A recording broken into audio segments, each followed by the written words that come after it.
बहराइच के महसी महाराजगंज में रामगोपाल मिश्रा हत्याकांड मामले में कोर्ट ने गुरुवार को 10 दोषियों को सजा सुनाई। मुख्य आरोपी सरफराज को फांसी की सजा और उसके पिता 2 भाइयों समेत 9 को उम्र कैद की सजा सुनाई। कड़ी सुरक्षा में सभी आरोपियों को कोर्ट लाया गया। मामले में कोर्ट ने 9 दिसंबर को कुल 13 अभियुक्तों में से 10 को दोषी करार दिया था और अब पूरे मामले पर नजर डालते हैं। बहराइच में 13 अक्टूबर 2024 को दुर्गा प्रतिमा विसर्जन के दौरान हिंसा हुई थी। प्रतिमा विसर्जन के दौरान समुदाय विशेष के लोगों ने पथराव करते हुए फायरिंग कर दिया था, जिसमें रामगांव इलाके में रेहुआ मंसूर के रहने वाले रामगोपाल मिश्रा को गोली लगी थी। इस मामले में BNSS की विभिन्न धाराओं के तहत मुकदमा दर्ज किया गया था। पुलिस ने मामले में 13 आरोपियों को गिरफ्तार किया। न्यायालय ने 10 अभियुक्तों को दंगा भड़काने और हत्या के आरोप में दोषी करार दिया, जबकि कोर्ट ने 3 आरोपियों को संदेह का लाभ देते हुए दोष मुक्त कर दिया था। सजा के बिंदु पर बहस हुई, उसमें जो है 9 लोगों को आजीवन कारावास की सजा सुनाई गई और एक मुलजिम सरफराज और रिंकू को मृत्युदंड की सजा न्यायालय द्वारा सुनाई गई। 1 लाख रुपए का जुर्माना लगा है। वहीं इस फैसले के बाद रामगोपाल मिश्रा के परिवार ने न्यायपालिका का आभार व्यक्त किया। परिवार ने कहा कि हमें न्याय की उम्मीद थी और आज अदालत ने उसका मार्ग दिखाया। यह फैसला मात्र 13 महीने और 26 दिनों के भीतर आया, जो न्यायिक प्रक्रिया की तेजी का नया उदाहरण है।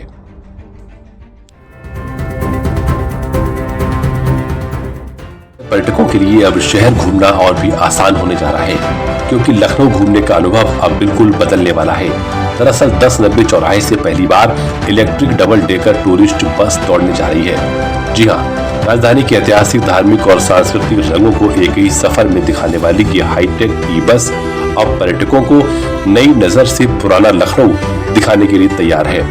ऊपर खुला डेक, नीचे आरामदायक सीटें और साथ में होगा प्रोफेशनल गाइड, जो सफर के साथ साथ इस शहर की कहानियां, विरासत और अनसुने किस्से भी सुनाएगा। चाहे इमामबाड़ा हो, रूमी दरवाजा या फिर गोमती का किनारा, इस बस का टूर लखनऊ को देखने का पूरा अंदाज ही बदल देगा। यह बस सिर्फ यात्रा नहीं, बल्कि नवाबी शहर की एक चलती फिरती कहानी होगी। आइए इसी नई पहल पर एक नजर डालते हैं। गोमती नगर के 1090 चौराहे से इलेक्ट्रिक डबल डेकर बस चलाई जाएगी, जो राजधानी के प्रमुख पर्यटक स्थलों का भ्रमण कराएगी और इसकी लॉन्चिंग भारत रत्न पूर्व प्रधानमंत्री स्वर्गीय अटल बिहारी वाजपेयी के जन्मदिन 25 दिसंबर को तय की गई है। इस बस में प्रोफेशनल गाइड भी मौजूद रहा करेंगे, जो सफर के दौरान लखनऊ की विरासत, इतिहास और मान्यताओं की दिलचस्प जानकारी देंगे। वहीं पर्यटन मंत्री जयवीर सिंह ने विभागीय समीक्षा बैठक में इस प्रोजेक्ट को तेजी से पूरा करने के निर्देश दिए हैं।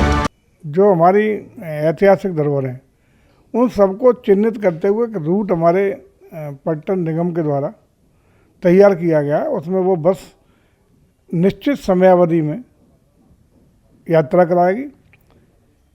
एक टूरिस्ट गाइड भी उस बस में रहेगा, जो बीच के उन डेस्टिनेशन पर भी उनके बारे में पूरा इतिहास की जानकारी देगा और साथ ही साथ रास्ते में पड़ने वाले प्रमुख स्थानों के बारे में भी उन सभी बस में बैठे हुए जो पर्यटक होंगे उनको पूरा ब्रीफ करने का काम करेगा।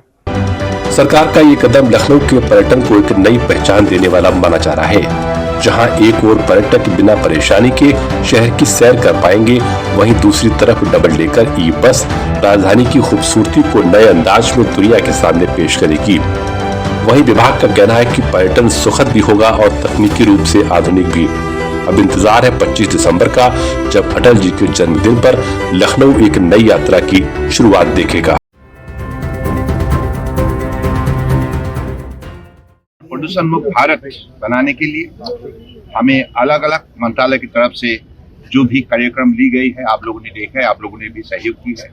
तो आज उसी लक्ष्य प्राप्ति के लिए हम लोगों ने देश की पहला indigenous hydrogen fuel cell vessel अब डेडिकेट करने हम लोग जा रहे हैं। और परम आदरणीय प्रधानमंत्री जी ने ये वेसल को लॉन्च की थी 1 साल पहले, आप लोगों को मालूम है।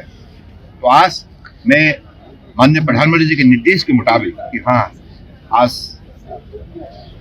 माँ गंगा के चरणों पे हम समर्पित भावनाओं से आज डेडिकेट करने आए हूँ। वाराणसी में देश की पहली हाइड्रोजन वाटर टैक्सी की शुरुआत हो गई है।